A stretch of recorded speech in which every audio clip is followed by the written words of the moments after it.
안녕하십니까. 교육을 바꾸는 시간의 교바시 122회 강연회입니다. 훌륭한 교수님들과 함께 교육의 변화를 이야기하는 귀한 자리에 서게 되어 영광입니다. 오늘 저는 창의적 교수법, 교수부터 달라져야 한다는 다소 도발적인 제목으로 말씀을 드리고자 합니다. 이 이야기는 비단 특정 학교나 학과의 문제가 아니라 우리 교육 전반에 걸쳐 깊이 고민해야 할 부분이라고 생각합니다. 우리는 지금 급변하는 세상에 살고 있습니다. 인공지능, 빅데이터, 사물 인터넷 등으로 대표되는 4차 산업혁명 시대는 우리가 과거에 경험했던 그 어떤 변화보다도 빠르고 광범위하게 우리 삶의 모든 영역에 영향을 미치고 있습니다. 이러한 시대에 필요한 인재는 더 이상 주어진 정보를 단순히 암기하고 재생산하는 능력을 가진 사람이 아닙니다. 이제는 새로운 문제를 발견하고 창의적인 아이디어를 바탕으로 해결책을 제시하며 끊임없이 학습하고 성장할 수 있는 자기 주도적인 학습자가 필요합니다. 우리는 늘 창의적인 인재를 길러내야 한다고 말합니다. 미래 사회는 예측 불가능하며 정해진 답이 없는 문제들을 해결해 나갈 수 있는 유연한 사고와 혁신적인 아이디어를 가진 사람들이 필요하다고 강조합니다. 그런데 과연 우리의 교육 현장은 그러한 인재를 키워낼 준비가 되어 있을까요? 저는 솔직히 아직 갈 길이 멀다고 생각합니다. 그리고 그 변화의 시작은 바로 교수에게서 비롯되어야 한다고 감히 말씀드립니다. 학생들은 교수님의 등을 보고 배웁니다. 교수님의 수업 방식, 태도, 그리고 세상을 바라보는 시선이 고스란히 학생들에게 전달됩니다. 만약 교수님이 여전히 일방적인 지식 전달에만 몰두하고 정답만을 요구하는 방식으로 학생들을 대한다면 학생들은 결코 창의적인 사고를 펼치기 어려울 것입니다. 그들은 교수님의 권위 앞에서 자신의 질문을 삼키고 틀릴까봐 두려워하며 결국 정해진 길을 따라가는 데 익숙해질 것입니다. 이것이 우리가 바라는 창의적인 인재의 모습일까요? 아닙니다. 우리는 학생들에게 스스로 생각하라고 요구하면서도 정작 수업에서는 내가 가르치는 대로 따라와라는 모순적인 메시지를 전달하고 있지는 않은지 자문해봐야 합니다. 학생들은 호기심과 잠재력을 가지고 태어납니다. 하지만 틀리는 것을 두려워하고 남들 앞에서 자신의 생각을 드러내는 것을 꺼리는 문화 속에서 그들의 잠재력은 꽃피우기 어렵습니다. 교수님은 학생들이 안전하다고 느끼는 환경을 조성하고 질문과 토론이 자유롭게 오갈 수 있는 분위기를 만들어야 합니다. 이는 단순히 물리적인 공간을 넘어 심리적인 안정감을 제공하는 것을 의미합니다. 학생들이 자신의 아이디어가 비판받거나 조롱당할 걱정 없이 자유롭게 이야기할 수 있도록 격려해야 합니다. 창의적 교수법은 단순히 새로운 기술이나 도구를 도입하는 것을 넘어섭니다. 그것은 교수님 자신의 사고방식과 철학의 변화를 요구합니다. 학생들을 수동적인 학습자가 아닌 능동적인 참여자로 인식하고 그들의 잠재력을 믿어주는 것에서부터 시작됩니다. 질문을 장려하고 실패를 용납하며 다양한 관점을 존중하는 분위기를 조성하는 것이 중요합니다. 교수님이 먼저 틀리는 것을 두려워하지 않고 새로운 시도를 주저하지 않는 모습을 보여줄 때 학생들도 비로소 용기를 얻고 자신의 아이디어를 마음껏 펼칠 수 있게 됩니다. 이러한 변화는 몇 가지 구체적인 실천 방안을 통해 이루어질 수 있습니다. 첫째, 일방향적 강의에서 양방향적 소통으로의 전환이 필요합니다. 더 이상 교수님의 지식이 유일한 정답이 아닙니다. 학생들의 질문에 귀 기울이고 그들의 생각을 존중하며 토론을 통해 함께 답을 찾아가는 과정을 만들어야 합니다. 때로는 학생들이 교수님보다 더 새로운 정보를 가지고 있을 수도 있음을 인정해야 합니다.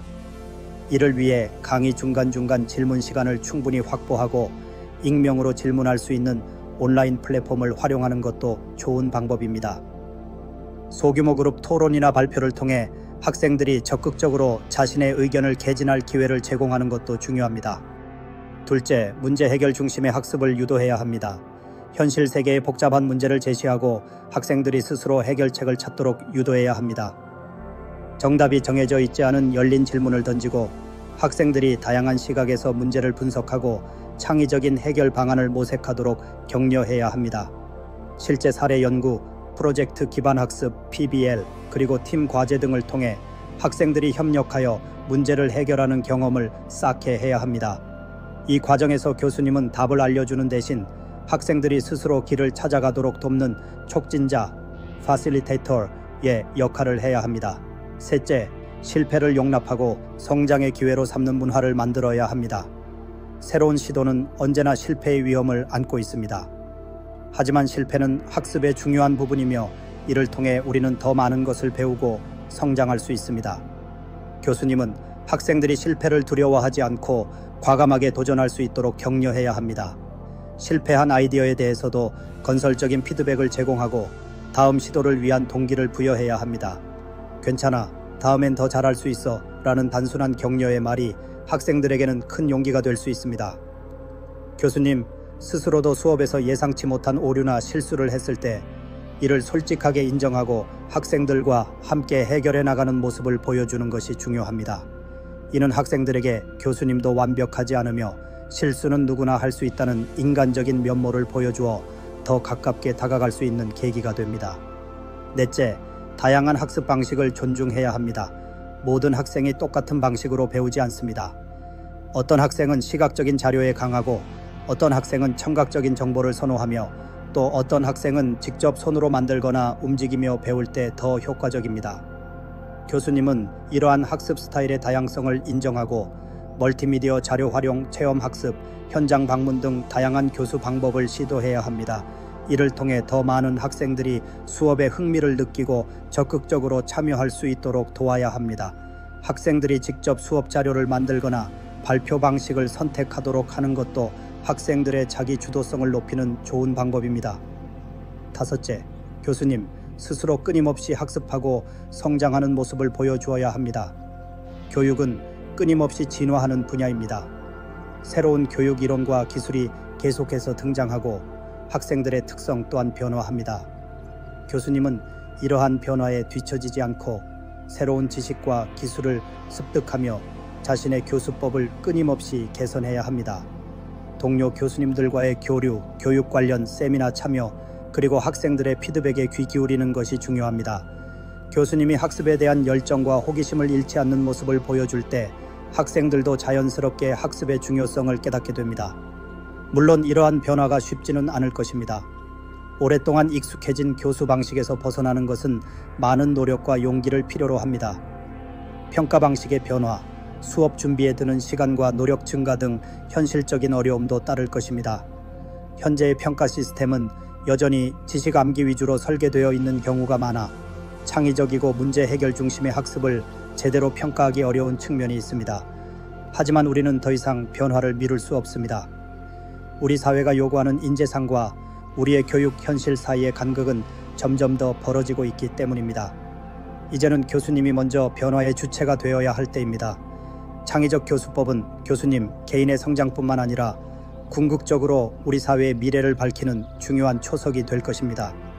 우리가 먼저 달라질 때 학생들은 비로소 날개를 펼칠 수 있을 것입니다. 그리고 그들의 눈부신 비상은 다시 우리에게 큰 기쁨과 보람으로 돌아올 것입니다. 오늘 이 강연이 교수님들께서 창의적 교수법에 대해 다시 한번 생각해보는 작은 계기가 되기를 바랍니다. 감사합니다.